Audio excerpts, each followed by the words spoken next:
ایک دفعہ کا ذکر ہے، سلطنت ایلڈوریا میں ایک مہربان اور بہادر شہزادی ایلارا رہتی تھی۔ اسے محل کی دیواروں سے باہر کے جنگلات میں گھومنا بہت پسند تھا، جہاں پھول سرگوشیوں میں راز بتاتے اور پرندے پرانی کہانیاں گاتے تھے۔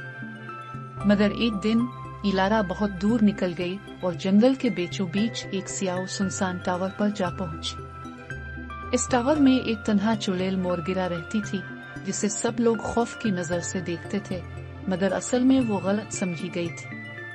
سالوں پہلے گاؤں والوں نے قحط کا الزام اس پر لگا دیا تھا اور اسے جادوگرنی قرار دے کر نکال دیا تھا۔ حالانکہ مورگرا صرف مدد کرنا چاہتی تھی، لیکن اس کا جادو غلطی سے بگڑ گیا تھا۔ جب ایلارا ٹاور کے اندر گئی تو مورگرا حیران رہ گئی۔ اس نے غصیلی آواز میں پوچھا، تم یہاں کیوں آئی ہو؟ ایلارا نے نرمی سے جواب دیا، مجھے ڈر نہیں لگتا، مجھے یقین ہے کہ تم میں اچھائی ہے۔ مورگرا نے طنز سے ہنسا، لیکن ایلارا کی آواز میں کچھ ایسا تھا جو اس کے دل کو چھو گیا۔ سالوں بعد کسی نے اس سے نرمی سے بات کی تھی۔ ایلارا ہر روز آنے لگی۔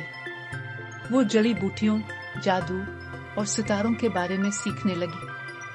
دھیرے دھیرے مورگرا کا ٹھنڈا دل نرم ہونے لگا۔